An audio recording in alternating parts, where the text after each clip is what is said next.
Hey warriors, I hope you guys are having a wonderful Friday so far. I'm excited to come live and talk to you guys about ways that you guys can overcome self-doubt and get a little bit more mental clarity.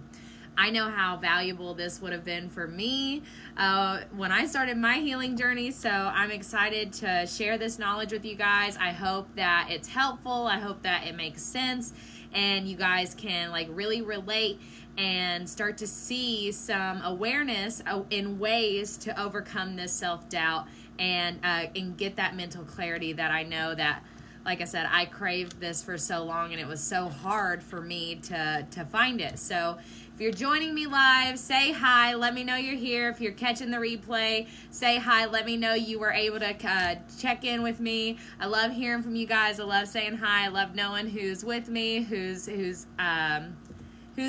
following, watching the videos, doing the trainings. And also I like your feedback. Let me know if everything makes sense, what you guys are thinking, how's it feeling, if you guys are resonating with everything, and if it's helping. So whether you're catching me live or you're watching the replay, let me know you're here. Hey Shannon, so glad you're here. Love seeing you here. I'm so excited that you're here. Okay, so there are three main ways that I'm going to kind of discuss with you guys today on how to overcome this self-doubt and gain this mental clarity, okay? So the first main way to do this is to build your relationship with your intuition. And I know you might be thinking, okay, well, how do I do that, right? Okay, everyone has intuition. Everyone carries innate wisdom. You all have an internal guidance system. We all have it, okay? But sometimes when we doubt ourselves for so long, or we don't trust ourselves because maybe we've made so many decisions over and over again and they didn't turn out the way that we wanted them to, or they were really bad, we ended up getting hurt, we ended up in a really terrible situation because of the decisions that we made, it can be really easy to start having a lot of doubt in ourselves and not really trust our decisions, or what we attract, what we're attracted to. It can be really easy for us to kind of be really doubtful in what we think is good for us and what's not, because we haven't been maybe showing ourselves that we make the best decisions, right? It's like maybe our life patterns is showing us, hey, we're not doing too hot here, so we might need to stop trusting ourselves. And I know for me, it got so bad that I couldn't even make a dang decision about food. I would literally I could not figure out what I wanted to eat. And now this does go back to being an empath too, because if you are like an empath and you're a very empathetic person, and you make decisions and they end up upsetting somebody or whatever that may be, right? As an empath, you feel what other people are feeling. So if you are an empath and then you're feeling what other people are feeling and you're kind of absorbing their thoughts and you're really analyzing their body language and their attitudes and stuff, so you might want to do something that's going to make you happy. It's going to benefit your self-care. It's going to benefit your mental health, but you see that it might affect someone else in a negative manner, so you're going to try to bend and break and readjust the way you do it so that you can try to make both of you happy, but usually it ends up making nobody happy, and then you're like, I don't trust myself, I'm not making very good decisions, right? And I'm just speaking from my own experience as from being an empath and having trouble with trusting myself and having a lot of self-doubt. So there are many ways to start building a relationship with your intuition, but obviously I can't teach you guys everything all at once, and it also just depends on where you're at in the journey. There might be certain tools that you need to really unwind and rewire the mind, right? But this tool that I want to share with you guys today was something that was very mind-opening for me whenever I kind of came to this realization during my process of building my relationship with my intuition. So what I came to realize is when I was making decisions, there were three voices in my head, okay? I had three main voices in my head. I had my gut, my intuition. You've heard the saying, I'm sure, listen to your gut, right? So we've got our gut, we've got our wisdom, we've got our intuition, And it's usually the thing that comes up first. It's usually our very first notion, thought, response to a person or a situation. It's usually the first thing that we think. And then we're followed up with our two other voices. We've got our heart and we've got our brain.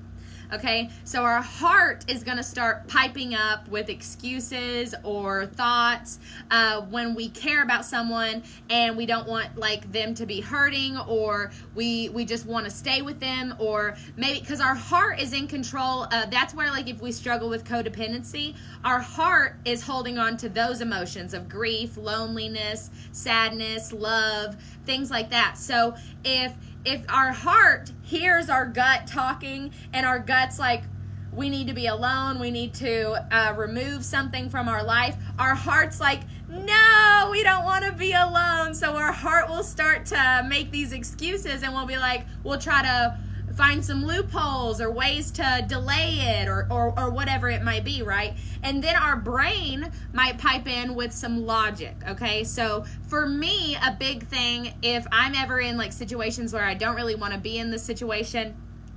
but I don't know how to get out of it necessarily, what I'll do, my brain starts to think about myself, like what's possible for myself, what I've done, how I've changed, what I do. So my brain is like, well, you did it, so can they. You did it, so they can too. You changed, so they can too. Hey, Lauren, so glad you're here. So happy you're here.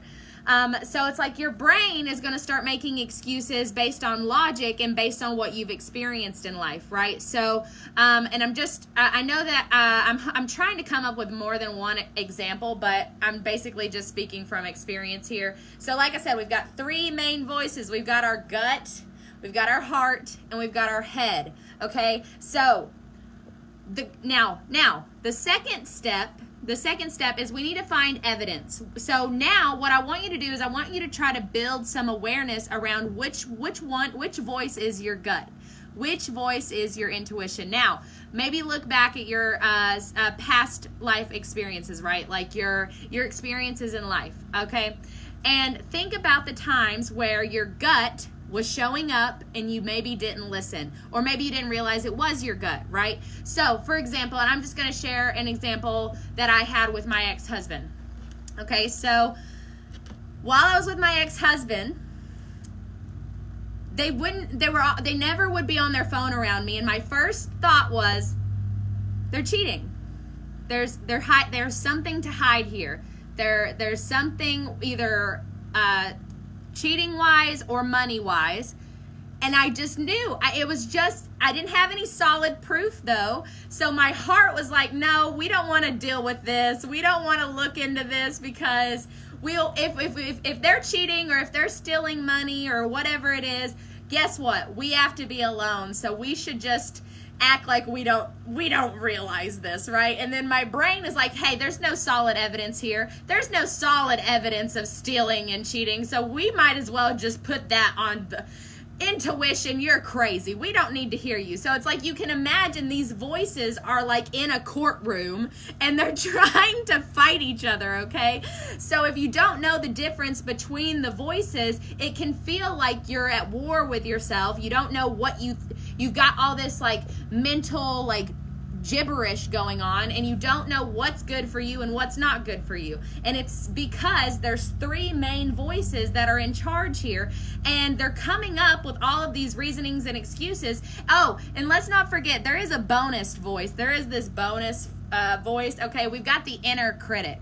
Okay, our inner critic, she or he is going to literally start to beat you up. They're gonna like start fighting you, okay? That inner critic is like gonna beat you up because you don't, and so especially once you start getting confused, if you don't hear that intuitive voice guiding you and you start to question it with your heart and your brain, then the inner critic is like, you're not worthy. Of course they're cheating on you. Who cares though? You got to be alone. Blah, blah, blah, blah, blah, blah, blah, right? So we've got these four freaking voices in our head. That's just ours. Now, if you're an empath, now you're hearing your husband's thoughts, you're hearing your child's thoughts, you're feeling their feelings. You can tell when they're mad at you. You can tell all of these things. So no wonder you might feel like a freaking crazy person. I know that I did, until I realized, hey, let's give these voices what they're actually supposed to, like, they have characters, right? We've got our heart, we've got our head, we've got our intuition, we've got our inner critic, and then we can tell, like, hey, our daughter, she's having a fuss, she's a little angry, irritated. We're probably feeling her frustration, right? Because she can't communicate or whatever. Like, I've got a 2-year-old, so I'm talking about, like, what's going on here in my life, right? And then we've got our husbands or our moms, you know, they're mad about the politics, they're mad about the COVID, they're mad about everything. There's all this fear. So now we're absorbing all of this. So we've got all these voices, right?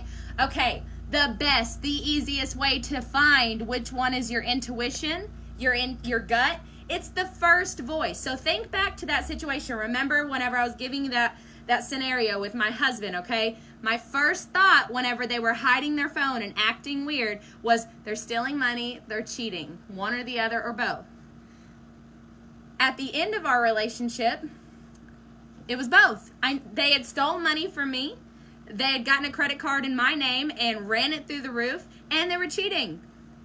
It was both. I didn't have solid evidence of that, so I swept it under the rug and I just kept going. I just kept doing whatever I was doing because I didn't have solid evidence, and my heart was too codependent on this man, didn't want to be alone. So my heart was like, no, we're just gonna act like we don't feel this way, and we're just gonna keep moving. And then my brain was like, we ain't got no proof anyway, so it doesn't matter. My inner critic was like, yeah, he's probably cheating on you because you're worthless, and he's probably stealing from you because he doesn't care about you, and you should just do whatever he needs you to do, so maybe he'll stop.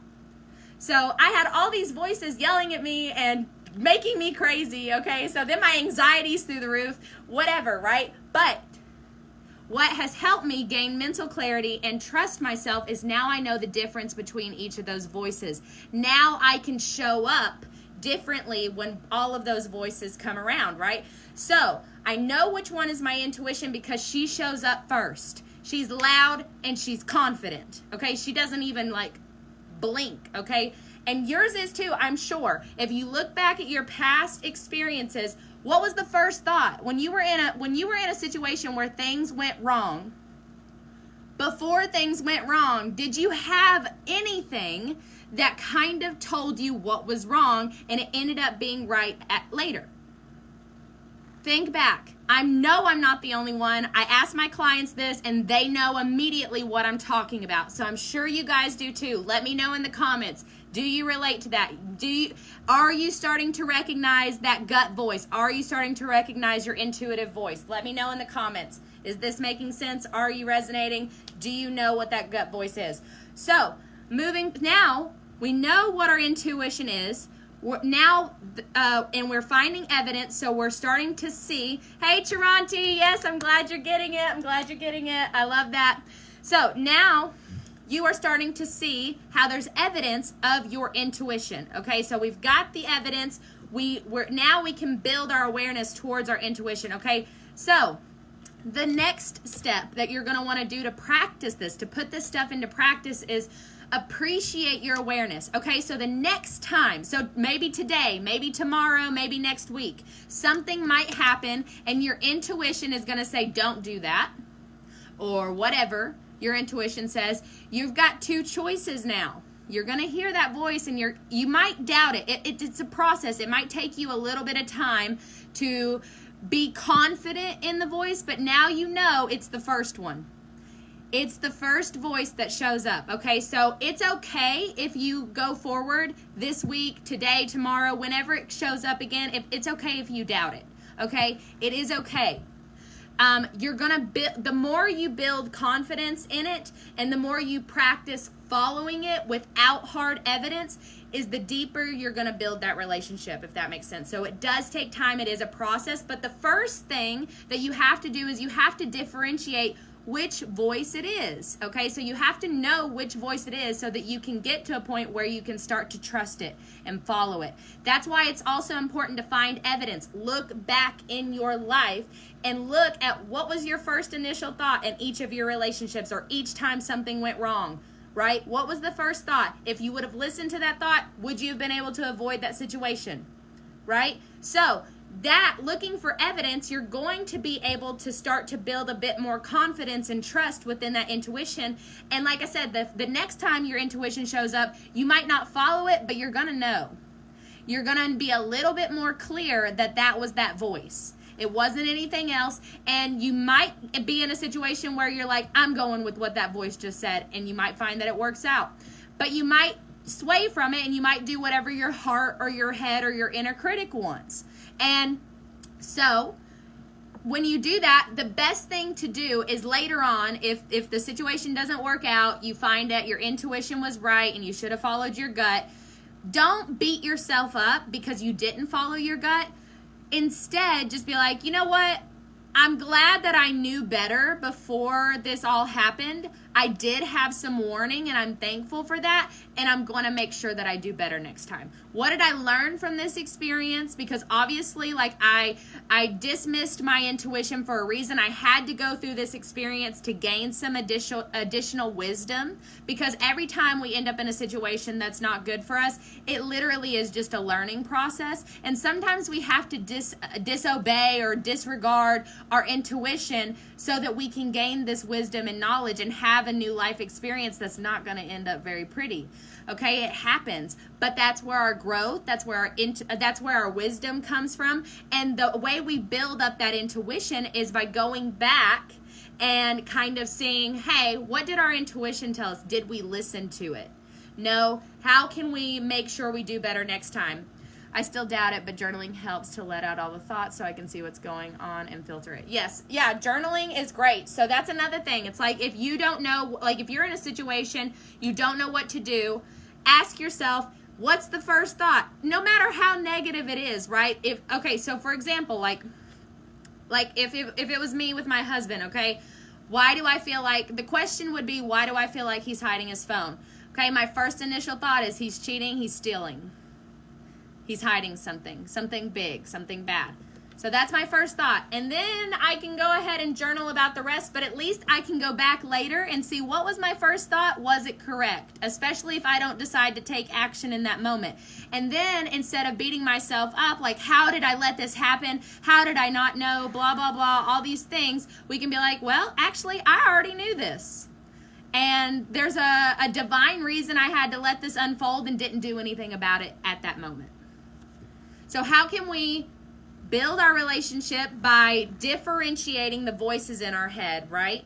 And then how can we look for evidence so that we can build confidence and start to see a pattern of when our intuition shows up? And then how can we start to practice gratitude for our intuition instead? So like whenever we're having intuition and we have experience, how can we go back and have gratitude for the experience instead of beating ourselves up because we didn't follow our guts to begin with, right? Because when we beat ourselves up and shame ourselves, that only weighs heavier on the self-doubt. So when we appreciate ourselves for our mistakes and just look for what we learned and promise ourselves, because we learned this and because we have more awareness, we're going to do better next time, that brings more trust for ourselves and it brings a little bit more mental clarity. So all of these three things adding up, you're going to trust yourself a little bit more. You're like one step at a time through the process. You'll trust yourself more. You won't doubt yourself as easily. And because that you'll have a little bit more trust for yourself, the more trust you get, the more mental clarity you have. Because that mental fog is just feeling like we don't know what we're doing. We don't know what's good for us. We don't know what the right answer is. And now, as far as being an empath goes and being affected by other people, there's a process to that, okay? So, like, there's not just one thing you can do to overcome being affected by people. Because, see, here's the thing. As an empath, I don't believe that that's ever really going to happen. But what you can do is, for me, when I learned the difference between the voices in my head, it was really easy for me to decide what was mine and what was not. So building, just ask yourself, what is this? Where is this coming from? Where does it feel like it's coming from? And the more you do that, the more in tune you're going to get with your body. You're going to realize, oh, that feels like it's coming from my heart. Oh, that feels like it's coming from my brain. Oh, that feels like it's coming from my intuition. And then also, you'll get to the point where it's like, why am I feeling this way? I wasn't feeling this way a second ago. Oh, this lady over here beside me, she's like kind of having a rough time right now. Maybe I'm assuming her feelings and assuming her thoughts, and I'm absorbing it. So it's like, then we can start to say, it's like, we don't have to accept that. It's still a process. Connecting to yourself and your intuition is a process. Getting to a point where you can clearly see what's yours and what's not yours, it's a process. But it's one of those things. How can you practice it? Do you need to journal about it? Do you need to have your phone with you and write in your notes, right? What are the ways? Like, can you sit down and just take a moment to ask yourself, like, let it come out? Like, you have the answers. You have the answers that you're seeking within you. So all you have to do is ask yourself, what do I need to process this? How do I need to go about processing this? How can I figure out the difference between these voices? And I think I love that idea of journaling, because I think once you journal it, you'll be able to start to see where these things are coming up, right? So if I was to journal that experience with my ex-husband, and my first thought was, he's cheating, he's lying, he's stealing, and I would have been like, this is clear confidence, there's no evidence of this, but this is probably what's happening. And then I could write down like, oh, I don't want to be alone, oh, I'm afraid, like whatever it is. I could see that that's probably coming from my heart, and then my brain would be like, well, we don't really have actual proof of this, so there's no reason, we can't do anything about it because we don't have actual proof. So I could be like, okay, that's probably my brain. And then if there's any additional voices, I can see, oh, this is my inner critic, oh, this is my dad, oh, this is my mom. It's like we start to see our patterns when we write it down, when we see it clearly. So for me, I've done both. I've journaled about it, and then I've meditated on it. So whatever it is for you, like, I think it's a bit of a mixture of a process. I think if you can sit down and kind of close your eyes and like feel the voices, but if it's too overwhelming, you're going to want to get it on paper so that, like Chiranti was saying, you can filter through it. So this is the huge, like, these are the biggest things for me that help me build my relationship with my intuition and get to a place where I didn't doubt myself anymore, to get to a place where I could trust myself easier, and it gave me that mental clarity. Building a relationship with my intuition and trusting myself brought me mental clarity, okay? And then it also brought me ability to decide what's good for me, what's not good for me. So that way, problem solving, like, I could problem solve, I could make decisions. And here's a pro tip for if you have trouble making decisions. Practice small things. Like, if you were like me and you had trouble making decisions so much so you couldn't even decide what you wanted to eat, literally practice making a decision, something small, like nothing, like not a huge life decision, but just small decisions like food and stuff, or what you're gonna wear. Practice making those decisions, like time yourself. You have to make that decision in like a minute or 2 minutes, because the more you just, because see, what's going to happen is whenever you make decisions like immediately, you're going with your gut, you're going with your intuition, because like I said, I promise you, every single time for me, it's the first thing that comes up. It's the same for my clients, and I guarantee it's the same for you. The first thing that you think of is your intuition, and when you go with that first thing, you're building that. So start with small decisions like picking out your clothes, picking out the food you're going to eat. Do the small things, right? And just go with it. Give yourself 30 seconds to 60 seconds to just decide. That's going to build your ability to just go with your gut. Like, go with what's first coming up. You're going to start realizing, and just go with it. See what it brings you. And if you can, that might take a process, right?